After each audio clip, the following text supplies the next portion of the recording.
Chers téléspectateurs, bonsoir chez vous et kakane na lobaka mikolo nyonso, merci na ndenge bozo ya mabiso na kati na basalon na bino. To mesana koza na kati ya basalon na bino, na volonté na bino puisque boyebaka, bolinga koyeba et loko nini ezoleka na Kinshasa. Kinshasa oyo makambo ebele ezoleka. Ndebo omona ba collègue mususu baza ko bomba a mondiero la kisakanyonso ba image na yo ezaka brutal makasi to sala ndenge nini to bombela bino makambo ezoleka na Kinshasa yango wana musala oyo topona musala oyo bino bopona biso tozanga te totia bino na information ya makambo ezoleka na Kinshasa avant ya okotela likambo oyo nazwi mopayawa invité yekutu na yebite so na kobenge invité puis ça mwana ndako na yika mala kati ya introduction baka mibale ya makambo oyo ezo déranger papa Molière ya liboso eza problème ya Banque du Congo bomoni to salaki émission ya lobby concernant Banque du Congo oyo aza kozwa ba mesure oyo esengemi te en ce qui concerne ba billet à 5 000 na ba billet à 10 000 oyo bisika nyonso basa koboya yango. Et pourtant Banque du Congo yendaza garant ya bon wana bon ezaka bon à payer bino bokamati bosa kofuta bato na ba mbongo oyo bapaya ba banque basa koboya banque ya ba indien banque ya ba libanais banque ya ba paya oyo baye kosala mbongo epa na biso baye kozwa kosilisa mbongo epa na biso tozomona bomengo te. Banque du Congo azali wana azali muette. Banque du Congo a commis afon et les mesures appropriées ezosalema te puisque likambo oyo esalemi déjà depuis longtemps. Panique na ville kokende na billet ya 5 000 te kokende na billet ya 10 000 te puisque bakoboya yango kokende nango na station te. Donc ba commerçant bazali awa à quel sens se vouer l'Union congolaise soc de banque bango baza kuna te bango baye kozwa mbongo epa na biso baye ko s'enrichir epa na biso et le reste ça ne regarde pas. Donc mikolo yo soza na babiya 500 te oza na babiya 1000 te oya yo ya 5000 na 10000 okende boye yango nde baza kofuta bato mais yo keleza soki dosala biloko baboya yango.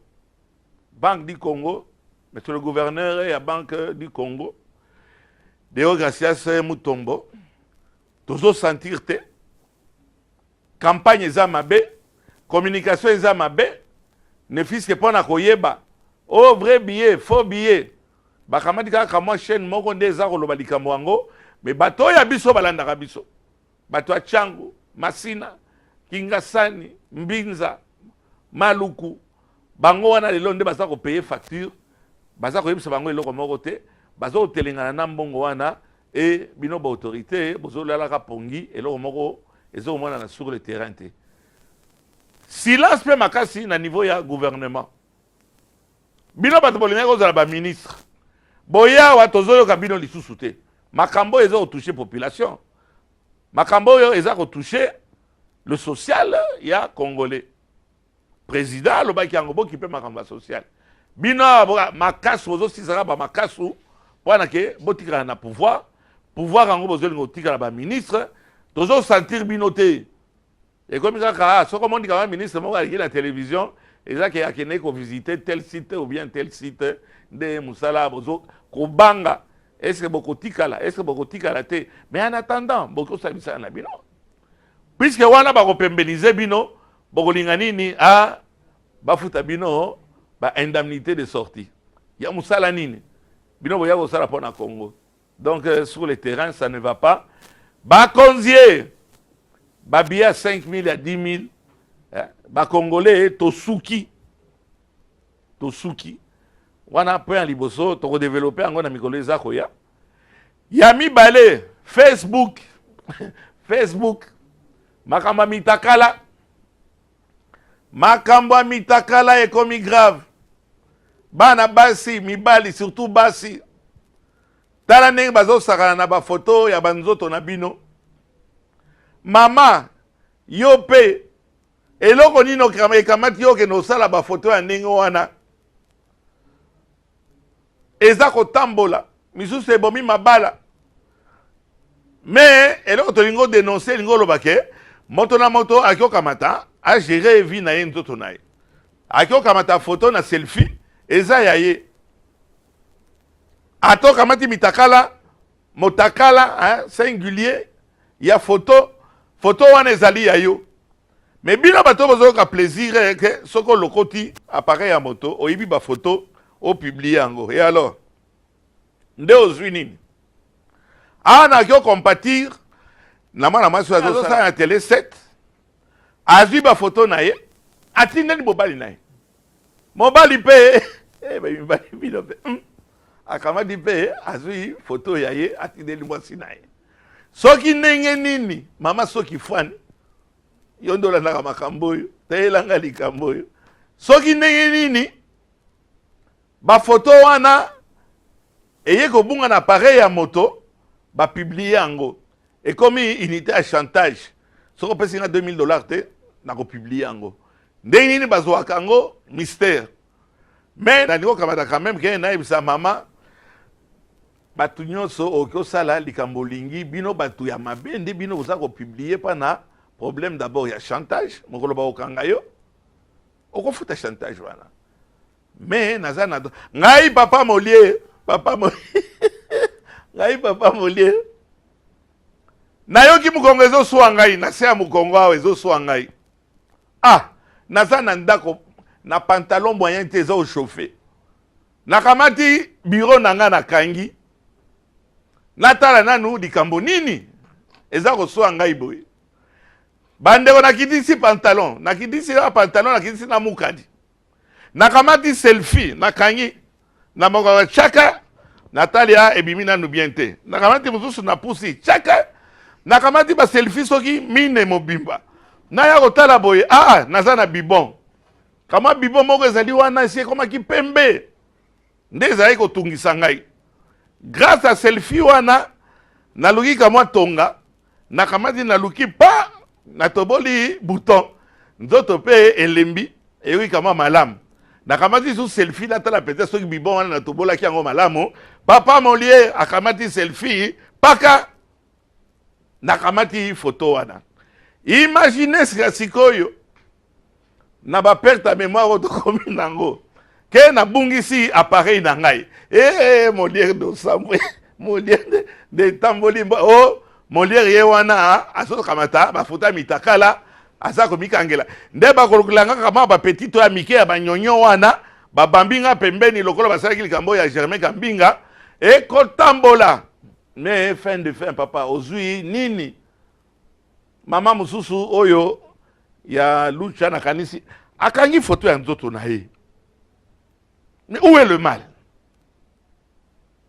akangi foto ya nzoto na ye amitala tamtu ye pa komona kamwa bibon lokola papa Molière ke no luka parce loboko ekoma miso ekoma kalisusu kuna tena libimo ya biso pa nakangi foto chaka selfie bino boka moto moindo esprit mabe esprit moindo poso moindo makanisi moindo nde biloko ezosala oyo esali buzz buzz yango efuti yo combien bamama bokeba na makambo ya kokanga bafoto ya bino ya mitakala bino bapapa esusu yo papa tala engambe edo yo wana mikangi foto oyo natindeli nde mere za sikoyo ekomi ti na selembao na masina bakotalaka yo ndenge nini mobimba na yo ndenge ezalaka.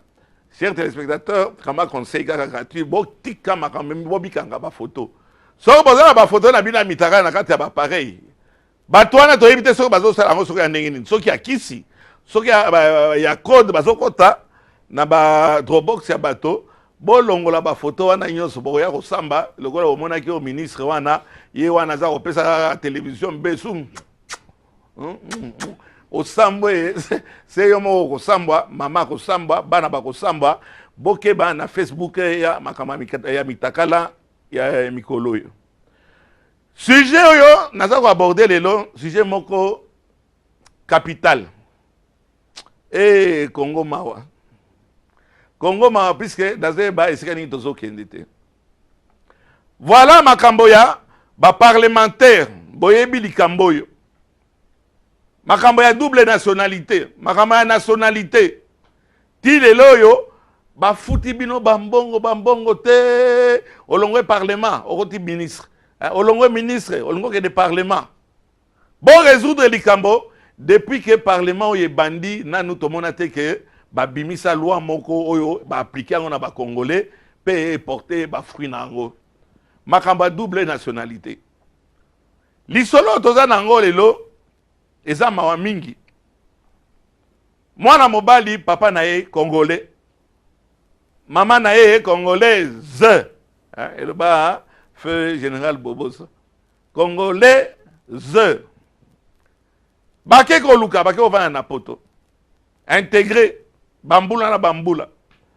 Papa a commis français. Maman a commis française, mwana aza français et mwana wana azande mwana na biso, azande koko na biso. Ba betiye, ba violeye. Mais pona yango na se retourner et pas ya invité na ngai. Invité wala za invité te aza muto ya ndako. Bon mona les amis de Witch. Papa Molière et les amis de Witch. Des émissions au Sala qui toquent chaque samedi. Puisque Aza un grand détective, un homme du terrain, caméraman, cinéaste, journaliste, présentateur, tout ce que vous voulez dans le domaine audiovisuel. Cyprien Wechi, bonsoir. Papa Molière.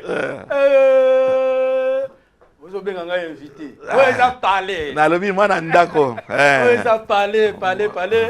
Banakin, na opé Sabino le sako, boyebi histoire. Ya Molière na les amis de Wechi de Belgique. Yango toye lelo. Ba masolo wana oya kala to lingi ko zongi se yango parce que to monike ba to baza lisusu na discipline te. Et puis ba komi ko mone la biso et komi ko pesa kanda. Wana nakata yo parce que boyebi bien yoso ke ndeko Wechi aza un passionné, il aime son travail.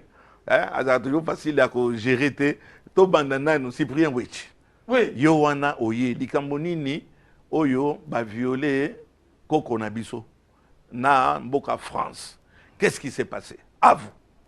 Papa Molière, tout ça le problème nga nazali awa depuis mois d'octobre. Na ba Facebook ba petit na ngai ya Bruxelles batindeli ngai toza na problème ya mwana na biso Théo âgé de 22 ans ye avandaka na France kombo na ye Théo Loaka aza mwana ya papa Loaka te Thomas Loaka te mais aza mwana ya ndeko ya papa Thomas Loaka donc neveu na ye ngaka tomba la moko et pas biso batete là et pas biso bakusu donc mwana ya neve atakate za mwana na yo mwana na ye kulokola to Théo wana aza mwana na ngai mwana papa Molière aza mwana na ngai mwana bandeko na ngai nyonso bakina neve bazalaka te ba neve bazalaka te tozalaka na papa grand frère nde ba policier français bazui matraque zela nanu tokene malembe Théo aza ikolo nini lokolo lobi yo moko azali français azali na France, azali ko sala nini, quoi qu'il habite là-bas, likambo nini est comme lié.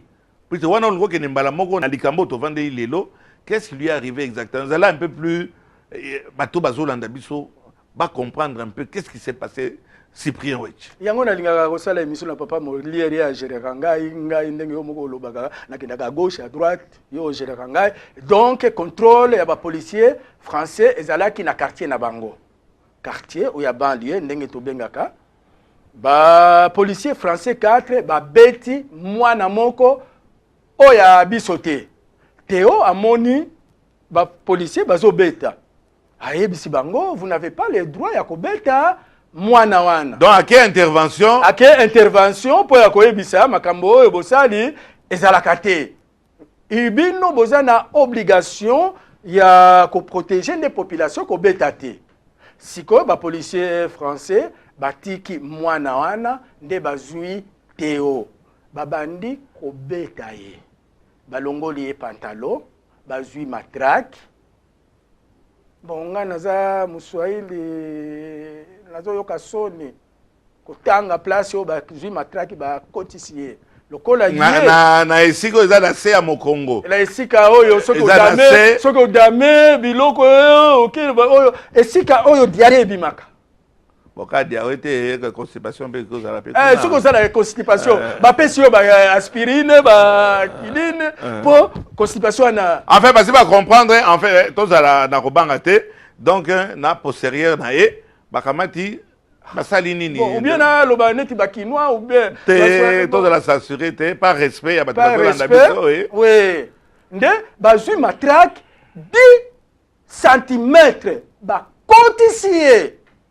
Donc, tokoki kobenga ba violer ye na matraque. Le coup de matraque serait intervenu seulement 2 minutes après le début du contrôle d'identité.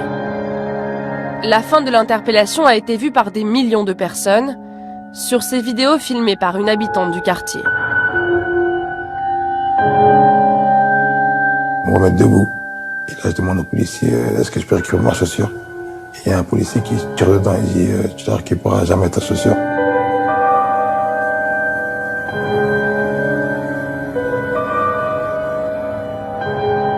Et là, il me ramène dans la voiture.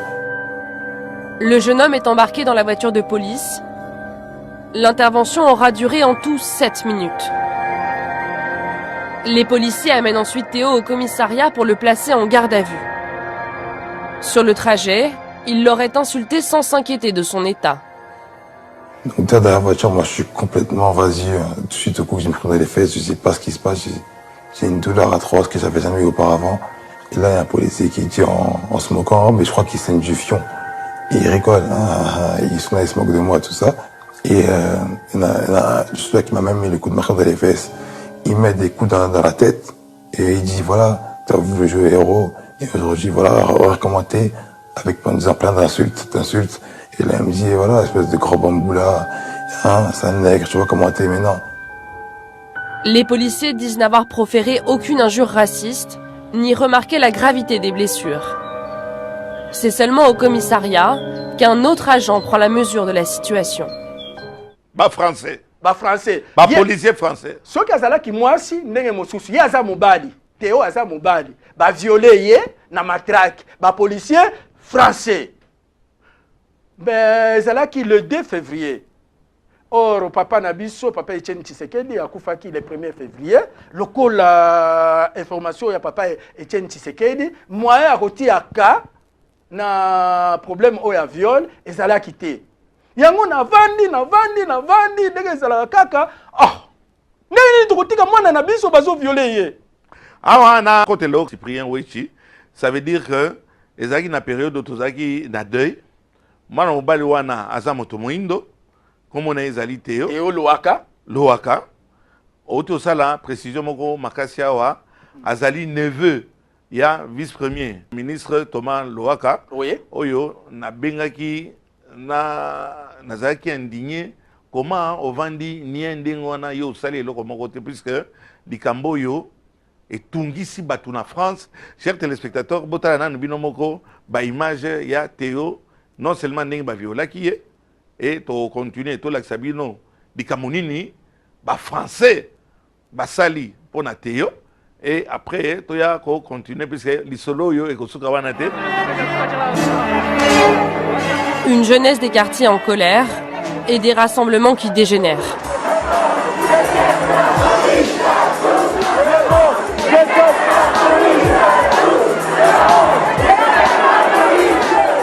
À Bobigny, quelques voitures brûlées et une trentaine d'interpellations.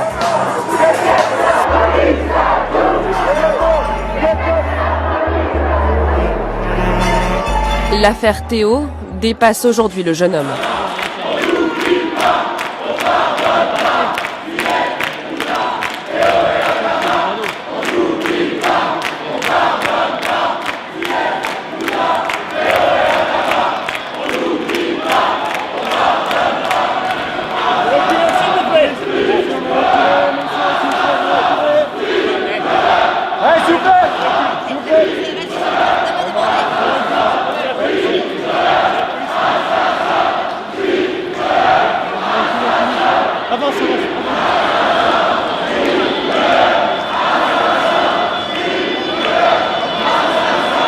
wechi totala ba image oyo ezali révoltant.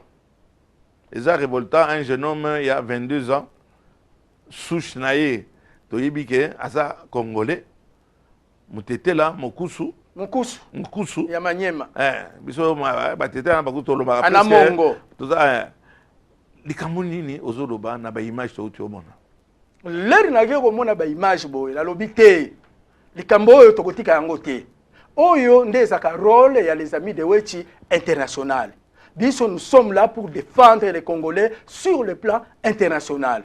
Nazui décision ya liboso na réunir staff nanga na journaliste sondage oyakin na expliquer bango na lakisi bango ba image balobi te tokotika te to sala nini tokende kotala ministre vice-ministre des Congolais de l'étranger pour to sala eloko moko to vraiment interpellé nani ambassadeur ya France parce que France c'est un pays où balobaka ya démocratie comment ba kozwa mwana na biso basala eloko wana et révolté ngai na keipe na ministère na téléphoné vice-ministre asa mwana poto nyonso ayebi les amis de Wechi na expliquer ye maintenant aye ko expliquer ngai ke baza na problème moko ya makasi on ne sait pas intervenir.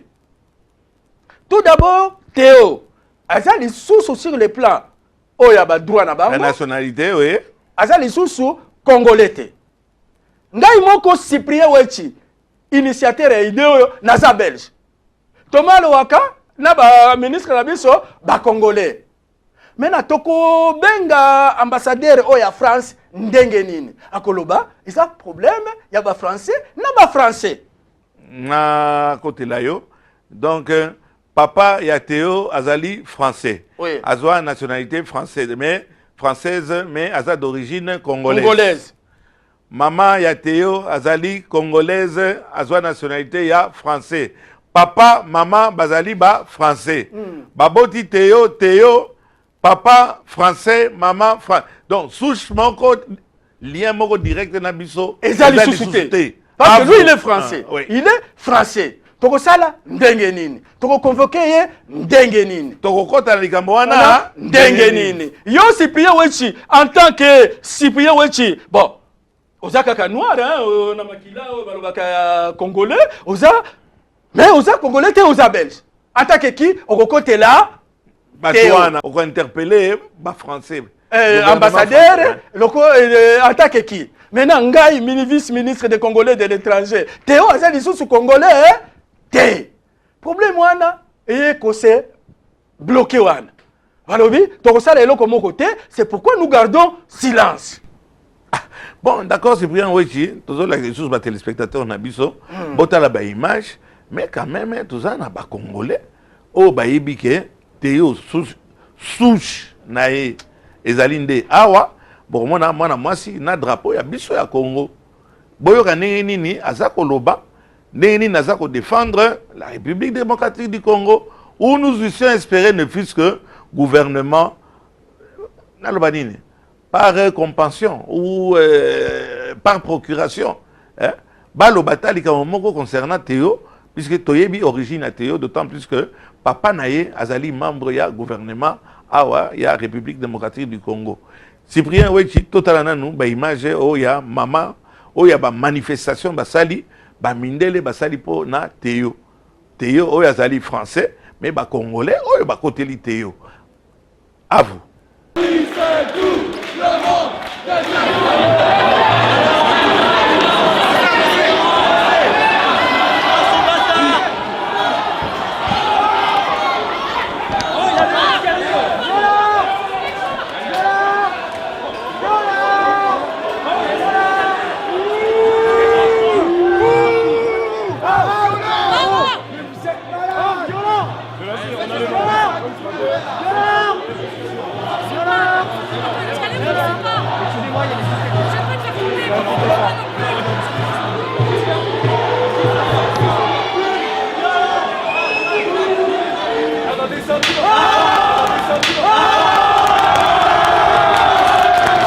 Nous sommes ici, enfants, petits-enfants. de nos pères et de nos grands-parents qui sont battus pour la liberté de la France. Mais regarde, à nous qui sommes ces petits-enfants, à nous qui sommes ces héritiers, on n'est même pas capable de nous respecter. Le cas de Théo a suscité en nous tous une colère, une rage, mais un désir encore plus qu'infini d'avoir la justice pour nous les Africains. Aujourd'hui, on tue un chien et il y a une loi de protectorat qui se met en place demain. Aujourd'hui, on abat un arbre et il y a une loi pour protéger ces arbres. Mais aujourd'hui, on tue un Africain, on viole un Africain, on tabasse un Africain et il n'y a aucune loi. Alors les Africains, nous sommes suffisamment nombreux ici. Quand je dis Africains, j'englobe tous les amis des Afriques. J'englobe tous les afro-descendants, comme nous sommes tous issus d'un même pays.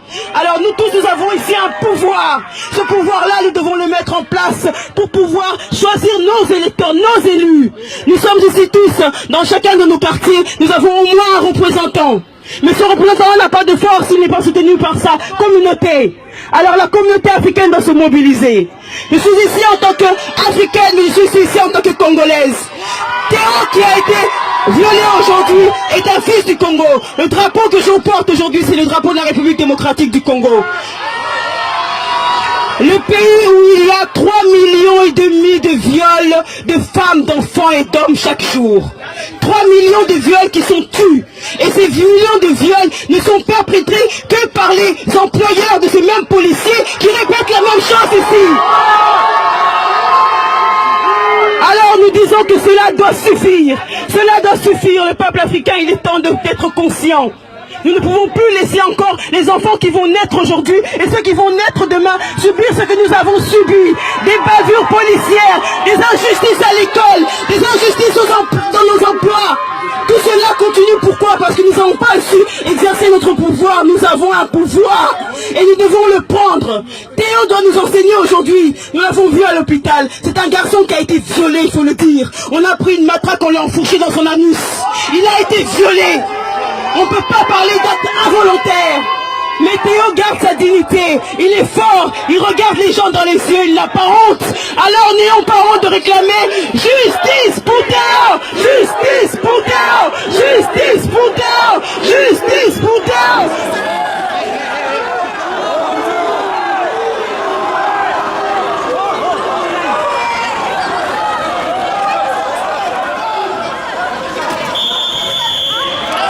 En couille là, qu'est-ce que vous cherchez?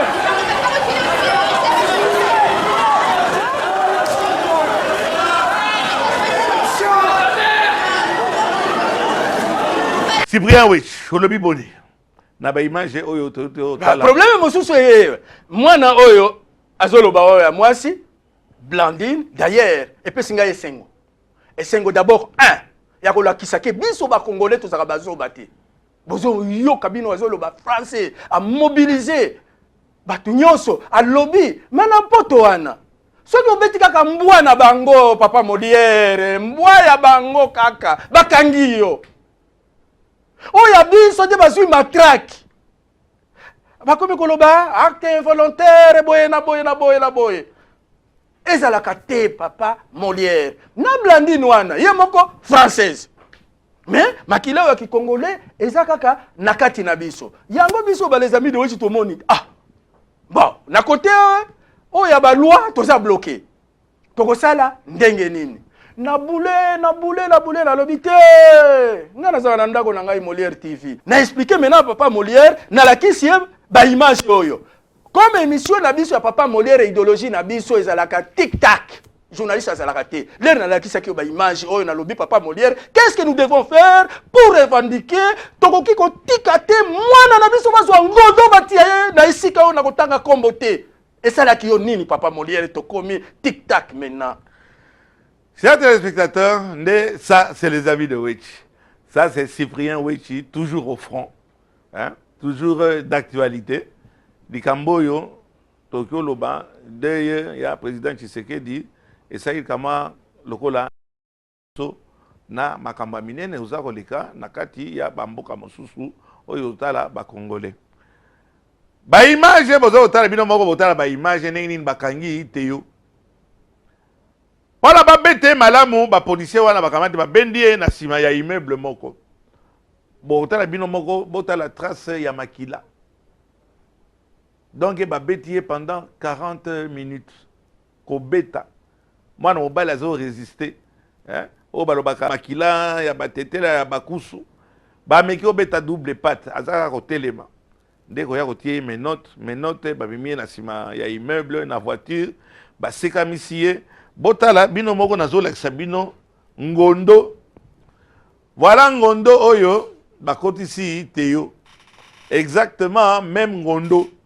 Mais même ngondo wana toti en rouge. Voilà kolakisa bino parti puisque bon ba médecin ba moko ba témoigner parti oyo bakotisi mwana mombali wana déchirure totale. Bota na molai nango, hein, déchirure totale. Bakamati ba BBC mwana mobali oyo ya biso azaki na état moko critique na hôpital. Ba policier wana na préféré moto ayelinga sango yo ye moko aloba Cyprien Wechi ba policier wana basali bango eloko nini. Ba policier o mosusu ba komi bande ko bango ba komi kokotela bande ko na bango. Eza bitumba o ndenge tozaka na poto papa Molière tozaka na bitumba ya banyau na bampuku. Biso ba considérer ka biso ba noir comme bampuku na bango. Bango banyau bino yoko boyebi mosala banyau kolia bampuku. Mboka ya banyau. Ba juge ya banyau, ba policier ya banyau, biloko nyonso ya banyau. Sikoyo yo mpuku. Bongo ko sa ite de kamo na Pedre Cyprien. Bongo yo mpuku ko sa ni n'est pas banyau puisque yebi ke ba kolia yo. Afu. Non, papa Molière zela nano. Maintenant, yo soko memi. Yo mpuko memi nyao epa ya banyao. Bako sala yo nini? Ba mosusu bazalika yo soki baza wapi toyebi te. Mosusu ne bazolo bazo kosa biso. Ah bakangi ye basali boye lokuta. Mais tozo yebi sa ba français na Congo mpuku ali ya kanyao. Tokolia bango. Basakana na ba pays mosusu. Biso na Congo mpuku ali ya kanyao. Cette fois-ci tokotika élément oyo te. Élément oyo te. Mpuku akolia nyao. Elle est saisie, qu'il faut lui faire confiance, qu'elle va aller jusqu'au bout, qu'elle a commencé à prendre des décisions et à faire en sorte que la vérité soit connue. Mais que nous avons aussi une pensée pour Théo. C'est un jeune qui avait toujours été connu pour un comportement exemplaire. Hein, dans une famille qui était également présente dans le quartier d'Aulnay et qui veut vivre en paix et en rapport de confiance avec la police aussi. Mais je pense que c'est à lui aussi, je crois qu'il tient à adresser un certain nombre de messages. Moi aussi, je voudrais dire un grand merci au président. C'est dépassé pour moi. C'est vraiment un très très grand geste de sa part. J'ai un message à faire passer à ma ville. J'entends tout ce qui se passe en ce moment, mais je ne suis pas trop les informations et tout ça parce que j'ai pas envie d'être plongé dedans. Donc ma ville, vous savez que je l'aime beaucoup. J'aimerais bien la retrouver quand je l'ai laissée, s'il vous plaît, les gars. Donc les gars, stop à la guerre. Soyons unis, j'ai confiance en la justice. Et la justice sera faite. Donc, stop à la guerre. Priez pour moi. Priez pour moi pour que je sois plus rapidement parmi vous et que tous ensemble. Merci. Merci, monsieur le président. Merci pour ce message. To yako comment to soupçonner que bon on a la incitation. Nous sommes seulement étonnés que le gouvernement Nabiso na likamboyo batu bazo ke ne na poto pona nini. Tozo yebake ezaka pas na problème ya social et pas na biso ezotambola malamu te. Très peu o bazo ke ne penza pona que je ne sais pas améliorer connaissance naie et autres. Voilà pourquoi na parlement likamboyo basenga ki yango depuis longtemps.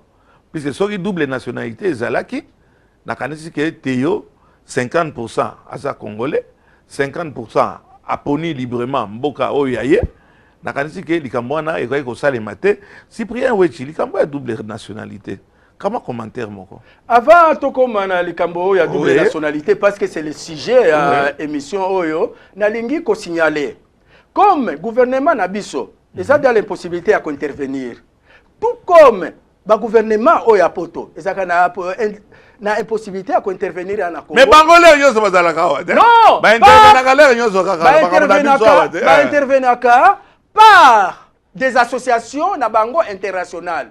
au comment on a droit de l'homme, baboy. C'était ça l'objectif, il y a les amis de Wechi sur le plan international. Maintenant, awa, il faut maintenant ba ONG Nabiso, babima. Bah les amis de Wechi, tobima. Les baolobeza affaire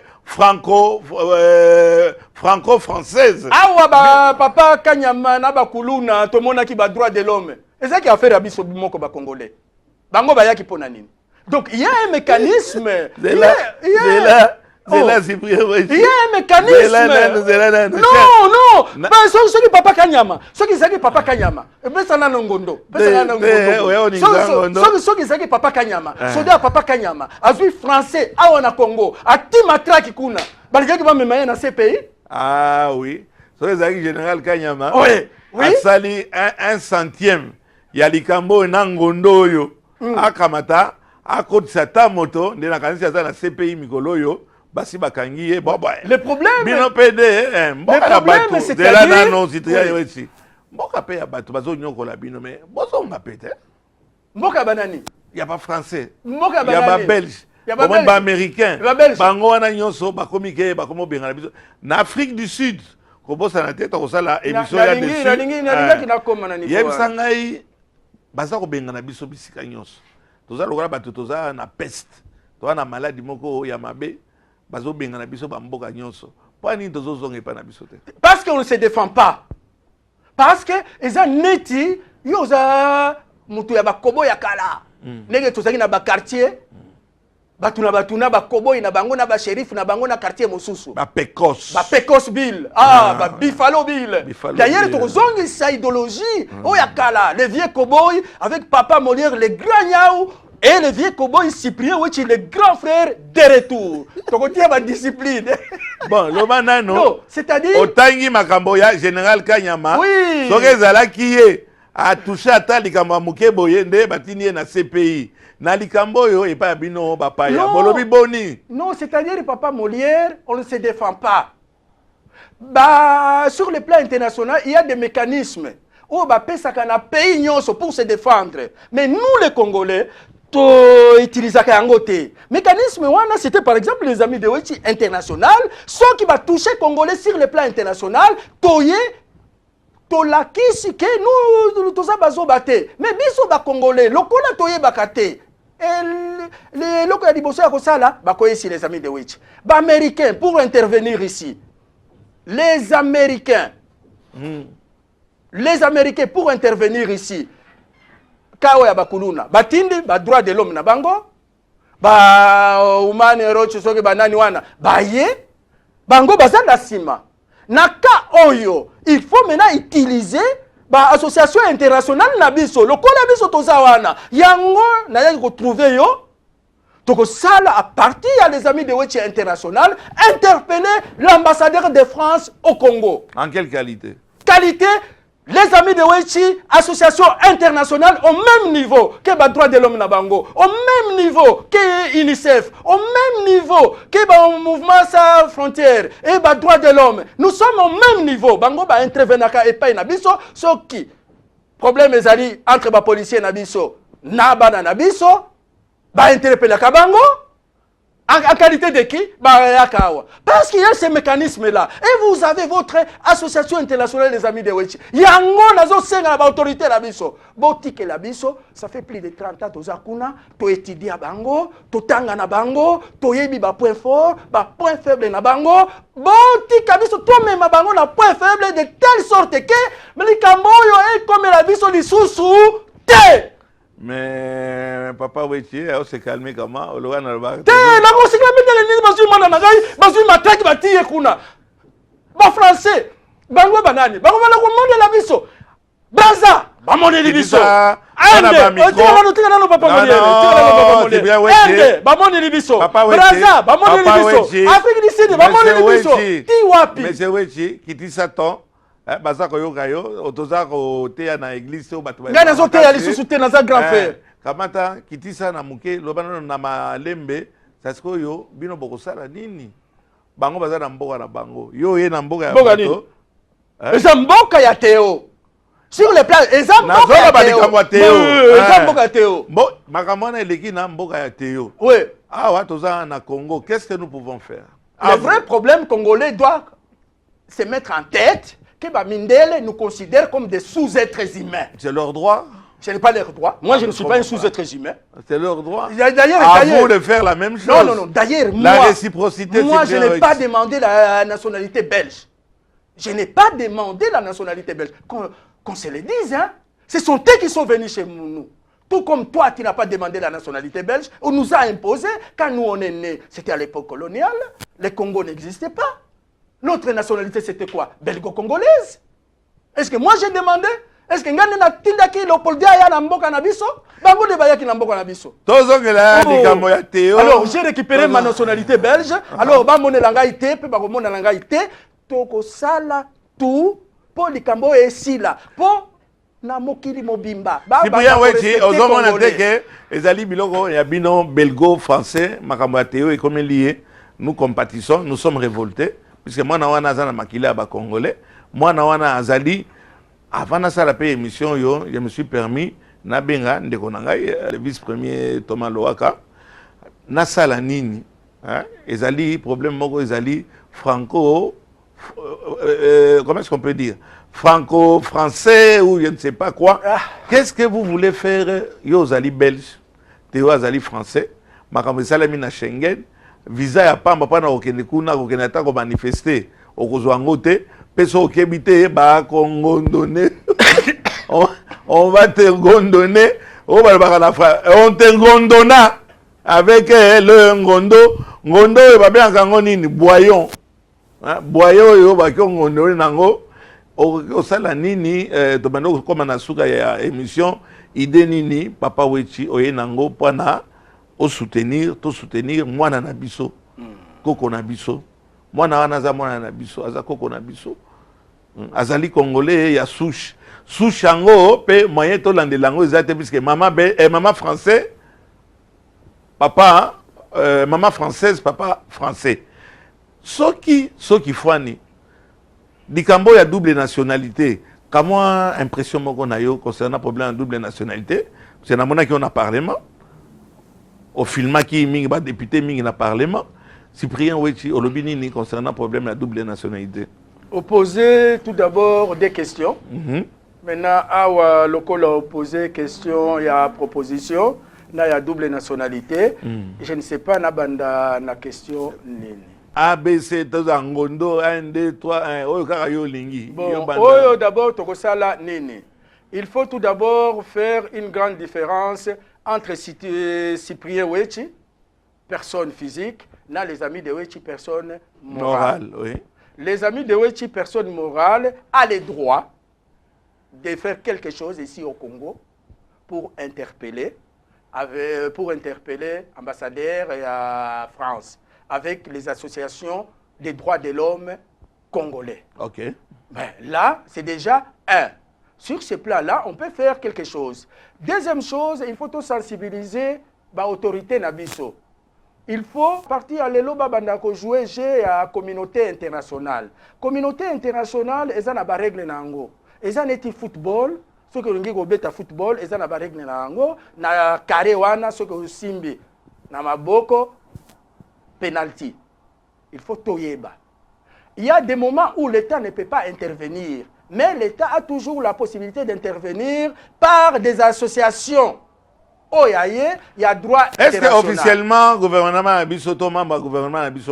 intervenir dans les Cambo? Non. Le Bango peut intervenir dans Bango. Neti Oyo, il y a police Nabakuluna. Ce sont les associations. Oh, il y a Bango, ne intervenir. Bango, baza Sima. Na association na bango. Tozomona ba Louis Michel bazako yawa.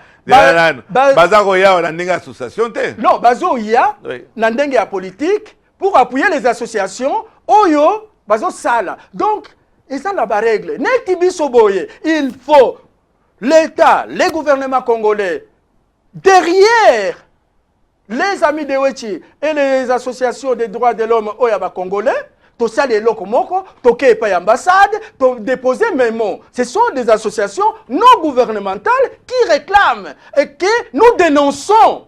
C'est comme ça qu'on doit faire, qu'on doit maintenant jouer avec koyeba comment fonctionne la communauté internationale. Ah, on a Congo, biloko c'est la politique. Ceux qui ont sali boye, ah, alingi ko sala boye. Ceux qui ont sali boye, alingi poste.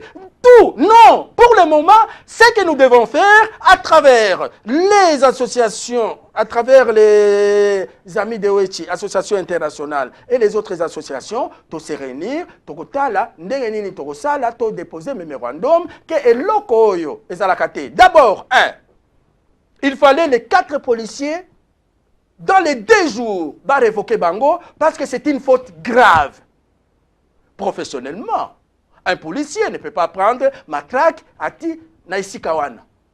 Donc, la police française devrait déjà alongola Bango na boulot. Est-ce que ça là qui yango? Oui, on a une information, on a que les policiers ont été, les 4 policiers, chers téléspectateurs, ont été interpellés. Dans l'interpellation, Basali Bango, suspendre Bango.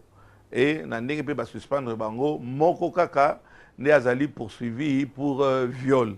Bamsou swana eza non assistance en personne en danger. Donc bon, ils ont été effectivement interpellés. Yango kamana likamowechi alobi awa et bongo soko ezala ke pa na biso likambo ndengo. Beaucoup excusez nga lokana la kisingondo, il y a pas d'indécence. C'est peut-être simplement que vous s'imaginez c'est que ce jeune homme de 22 ans a enduré. Il a été hospitalisé pendant 1 mois, 8 points de suture. Azo bima kama mikolo yo aza kama koloba bolanda kama témoignage na ye oyo yemoko asali yango ndenge babetaki ye avant que nazongela Cyprien Wechi pendant to conclure émission to bande kokoma na suka. Pourquoi moi? Moi je suis quelqu'un un citoyen très calme. J'ai pas d'embrouille avec la police, tout ça, c'est pas mon ressort. Depuis que ça arrivait, c'était les tard pas la nuit. Lorsque je dors 2 minutes, je me reviens en sursaut parce que je repense à ce qui s'est passé. Voilà, chaque fois que j'ai une douleur, je me revois l'image en tête. Et en général, moi, quand ça arrive, ces choses-là, comme la police ne me connaît pas, je peux partir et il n'y a pas de souci. Mais là, ils ont vu que j'étais un ton très agressif. Je tire le jeune et je lui dis, mais pourquoi vous faites ça, monsieur, ça va venimer les choses. Ça sert à rien de faire ça. Et là, c'est le collègue du policier qui avait la vie derrière, qui s'approche de moi et qui commence à me dire que je vais faire quoi. Et là, le policier m'assème d'un coup. Lorsqu'il m'a assemé du premier coup, et tout le monde a commencé à courir. Vas-y, tout de suite au coup, je me prenais les fesses, je sais pas ce qui se passe. J'ai une douleur atroce que j'avais jamais eu auparavant. Et là, il y a un policier qui dit en se moquant, mais je crois qu'il saigne du fion. Et il rigole, il se moque de moi, tout ça. Et il y a celui qui m'a même mis le coup de marteau dans les fesses. Il met des coups dans la tête et il dit voilà, tu as vu le jeu héros et aujourd'hui voilà, recommenté avec en disant plein d'insultes. Et là il me dit voilà, espèce de gros bambou là, c'est un nègre, tu vois commenter mais non. Les policiers disent n'avoir proféré aucune injure raciste, ni remarqué la gravité des blessures. C'est seulement au commissariat qu'un autre agent prend la mesure de la situation. Ils me disent, assieds-toi ici. Je leur ai dit, je ne peux pas m'asseoir. J'ai trop mal aux fesses, j'arrive pas à m'asseoir. Et là, il y a un policier qui était là-bas. C'était un collègue à eux qui était déjà là-bas. Il dit, mais il peut pas s'asseoir. Et là, ils disent, il fait du cinéma. Là, il va s'asseoir. Et ce policier, il dit, non, il peut pas s'asseoir. Écoute, si t'arrives pas à t'asseoir, au moins, allonge-toi par terre. Et qu'on puisse t'approcher au banc. Et là, je crois que j'allais mourir pour de vrai. Et c'est même policier d'ailleurs que je tiens à remercier, qui était là-bas, sur place là-bas. Il disait, écoute, ça va aller, on va appeler Samy, on va tout faire pour que tu sois hospitalisé, tout ça. Cyprien Wechi, Oto Landa, témoignage à Théo, Oto la manifestation, Oyo Bamindele, Basali Pona Théo, Nandingue Petosa ko chuté. Qu'est-ce que tu peux encore dire à nos téléspectateurs, il y a Molière Télévision?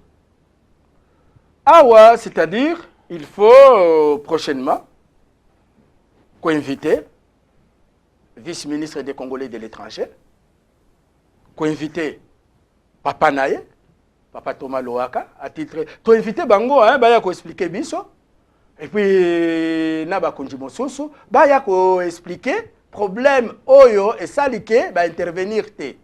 Mais c'est un problème qui regarde les Français. Hein? Papa Théo Azali français, maman Théo Azali française. Bon, Théo, boningo intervenir peut-être dans le cadre humanitaire, le cas bango ba utaka pembo na bango pa na ba yoko na ba problème na biso, beaucoup invité ba ministre wana pa na basala nini. Est-ce que yo moko lobaki awa bato balandaka yo l'air ba moni boye gouvernement esali eloko moko te. Bango ba ko comprendre bango? C'est ça ba incompréhension et ezalaka awa. Le fisc protestation. Le fisc non pas protestation, le fisc expliquer. Expliquer. Là c'est un autre domaine. Mais awa di kambateo eleki nie. Balobi eloko moko te. Or balobaka la nationalité congolaise est irrévocable. Le kambateo est passé qu'à rien. Il faut nous expliquer. Yo moko lobaki. Ils sont payés.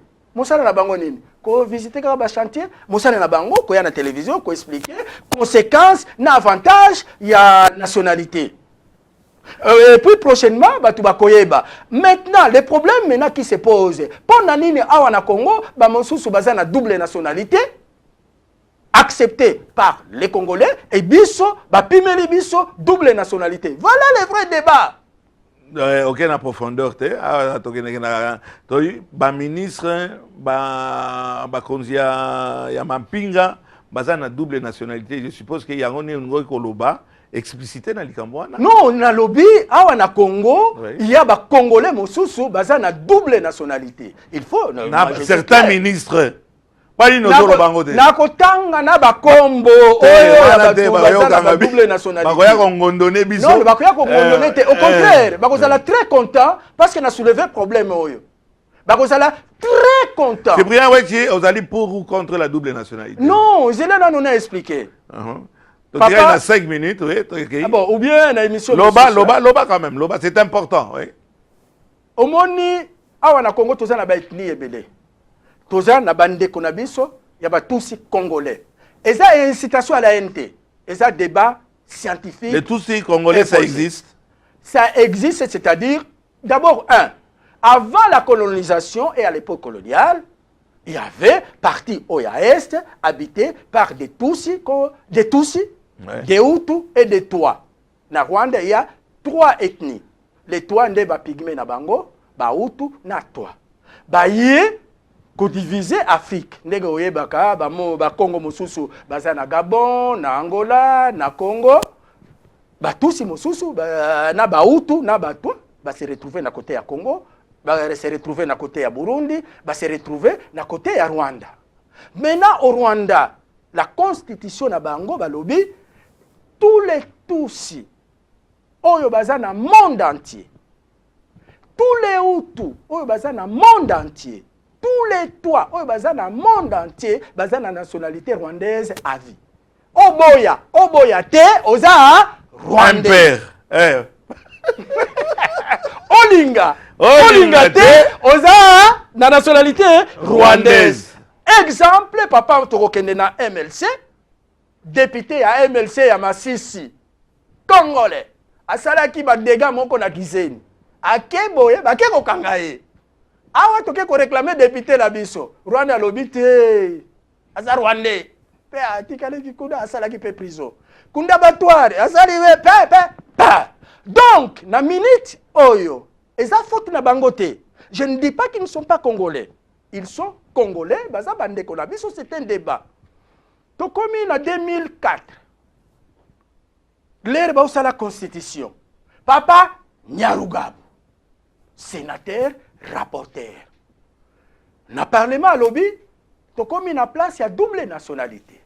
A sengi double nationalité pour tout le monde parce que les gens bande ko biso ya ba congolais bazaki na kati ya salle baza ba français ba belge ba américain pour tous en conformité avec la loi tout y a double nationalité comme ça bino nyoso awa tokozala en ordre jour wana nazala ki nazana ba image awa ezate yo moko yebi ezana Bruxelles ba wololiye ndenge ezalaki na parlement pepapaka rwandais kafurumetu mayaya murao burabugesa baololiye balobi azosenga nationalité po na bandeko na ye batusi bazala na double nationalité. Papa Nyarugabo ayebisi bango nazosenga po na ngai te, nazosenga po na bino Parce qu'il faut bozala en ordre avec la constitution. L'ère lobby, la nationalité congolaise est une et exclusive. Bino bozala la nationalité belge, le kola papa Badibanga. Et il y a opposé. Ma pesi li susu. Badibanga wapi? Le premier ministre, Toyoka Kiawa, papa Kamita toi, Tutaki, qui a la nationalité belge. Bisous, bisous, papa Molentika Sami Badibanga. Badibanga, premier ministre de la Bisso. Récupéré par Makambo Oyo, papa Nyarugabo Alobaki. Soki Bayoka qui est en 2004. Problème, il y a papa Badibanga. Voilà. Voilà. Voilà les vrais problèmes. C'est pourquoi, alors, awa, il faut tout l'oba, yango na lobby. Même la lobby, il y a tous les Congolais, bako sepela. Neti papa Diarugabo le boye, à Monique, ndekonaye, na télévision, azo komisaye, témoin. Oza collabo. Makamba collabo awa ezate. Makambo ya collabo, eza réalisme. Eza constitution, parce que moi, parce que le gouvernement congolais est incapable d'intervenir pour na mona na biso ya Théo. Celui qui a double nationalité, on allait intervenir. Maintenant, Nani a raison. Biso ba Congolais ou bien Papa Nyarugabo. Papa Nyarugabo a raison. Qu'il soit rwandais, qu'il soit tous, il a raison. C'est ça, les amis de Wechi. Nous, tous ceux qui ont fait des locaux, à Beto Kumisaka, à Sali Amabeto Lobaka. Niango, Libala Bosembo Minanga na Moriere, ba Finga Kayekaka. Ozola qui s'aboye, Batu Bazoli à terre. Moriere qui s'attire. Chers téléspectateurs, ça c'est Cyprien Wechi. Avec passion. Maintenant, danger Zandénine. En deux mots alors. Danger Zandénine. Botala maintenant, na Minembwe. Nazala ki na Minembwe. Oui, reportage mo Kitoko. Botala bande konabiso batusi Congolais. Et ça, incitation à la NT. Botala, c'est vous mona. Baza ebele. Maintenant, tout ça la projection d'ici. Est-ce que tous ces Congolais ça existe? Tous ces Congolais, ça existe. Maintenant, si un tout ce qui a la nationalité congolaise. Congolais, Congolais, ça existe ou ça n'existe pas? Est-ce que tous ces Congolais. Bon, on est aux alades débat Mosusu. Est-ce que les. Vous allez avoir un problème à Thomas. Les Batété, la Congolais existent ou pas? Vous êtes là à 100%. Et pour la DC, tous ça, ils sont dans Kassai, tous ça dans Sankourou. Donc, on est à débat Mosusu. Chers téléspectateurs, Naïbi Kebolandi avec beaucoup de passion. Émission Yo Kitoko. Émission Yo Cyprien Wechi, les amis de Wechi, à Memeli Bisso, pour interpeller ba autorité. Oyo mingi, baza kola la kaka pongi, bazo ze la kaka ba perdien. Ceux qui, au moins, baza la kaka tiasal, okaza ba groupe électrogène et ça robeta. Ça ba kaka perdien, je suis pour, combien? Makamamine ne eza koleka wa, tozo yebate. Tout ça, il faut mettre Bino au courant. Les alliés affaire à suivre, Nakoyamba avec beaucoup de plaisir. Cyprien Wechio, il y a un bagage, il élément et belé. Oyo, Tokozangate, to Laksarabino. Chers téléspectateurs, merci de nous avoir suivis et à vous.